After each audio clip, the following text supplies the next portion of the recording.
নমস্কার বন্ধুরা, পরীক্ষার প্রস্তুতি চ্যানেলে তোমাদের স্বাগতম।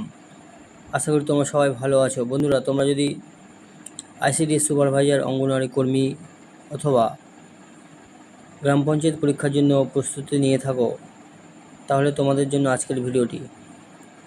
আজকের ভিডিওতে আমি 25টি অত্যন্ত গুরুত্বপূর্ণ বাছাই করা জিকে নিয়ে আলোচনা করব, যেগুলো তোমাদের পরীক্ষার প্রস্তুতির ভিতকে আরও মজবুত করে দেবে। তো চলো ভিডিওটি শুরু করি।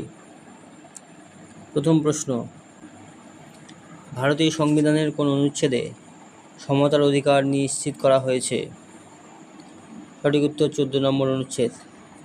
2 নম্বর প্রশ্ন, সংবিধানের কোন অনুচ্ছেদে মৌলিক কর্তব্যের উল্লেখ রয়েছে? সঠিক উত্তর 51 পঞ্চায়েত ব্যবস্থা সাংবিধানিক মর্যাদা লাভ করে কোন সংশোধনীর মাধ্যমে? মনে রাখবে 73তম সংশোধনী 1992।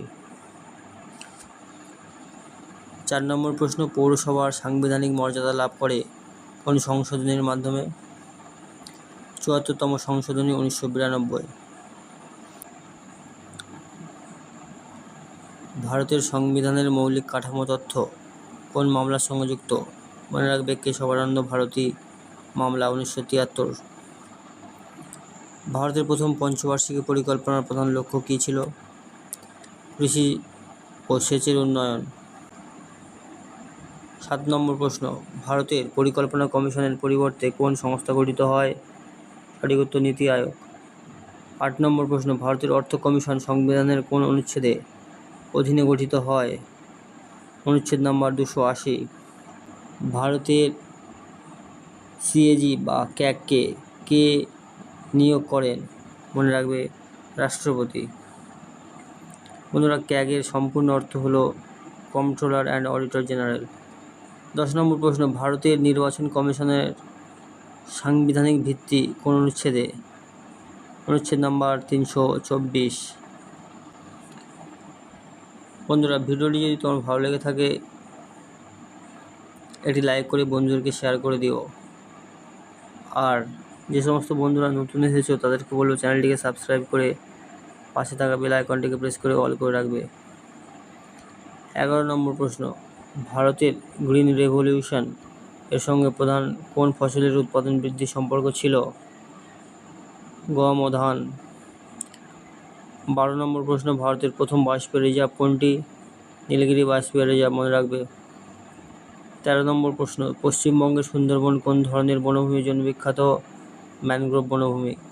দামোদর নদকে ঐতিহাসিকভাবে কী নামে অভিহিত করা হয়? বাংলার দুঃখ। ভারতের কোন রাজ্যে সর্বাধিক চা উৎপাদন হয়? অসম। 16 নম্বর প্রশ্ন, মুদ্রাস্ফীতি বলতে সাধারণভাবে কী বোঝায়? পণ্য ও পরিষেবার সাধারণ মূল্যস্তরের ধারাবাহিক বৃদ্ধি। 17 নম্বর প্রশ্ন, ভারতের জাতীয় আয় প্রথম বৈজ্ঞানিকভাবে হিসাব করার উদ্যোগ কে নেন? দাদাভাই নওরোজি। ড্রেইন অব ওয়েলথ তত্ত্বের সঙ্গে কার নাম যুক্ত? দাদাভাই নওরোজি। ভারতের রিজার্ভ ব্যাংক প্রতিষ্ঠিত হয় কোন সালে? 1935 সালে। আরবিআইয়ের সদর দপ্তর প্রথমে কোথায় ছিল?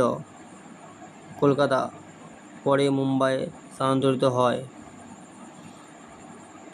21 নম্বর প্রশ্ন, মানবদেহে ইনসুলিন কোন অঙ্গের কোন কোষ থেকে নিঃসৃত হয়? অগ্ন্যাশয় গ্রন্থির বিটা কোষ থেকে। মনে রাখবে। মানবদেহে মাস্টার গ্ল্যান্ড নামে কোন গ্রন্থি পরিচিত? পিটুইটারি গ্রন্থি। ডিএনএর পূর্ণরূপ কি? Deoxyribonucleic acid.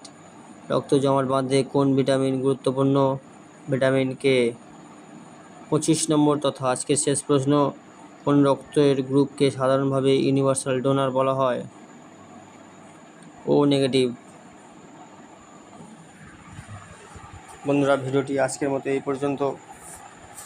ভিডিওটি যদি তোমার ভালো লেগে থাকে লাইক করে বন্ধুদেরকে শেয়ার করে দিও। আর যে সমস্ত বন্ধুরা প্রথমে এসেছো তাদেরকে বলবো চ্যানেলটিকে সাবস্ক্রাইব করে পাশে থাকা বেল আইকনটিকে প্রেস করে অল করে রাখবে। তোমরা ভালো থেকো। ধন্যবাদ।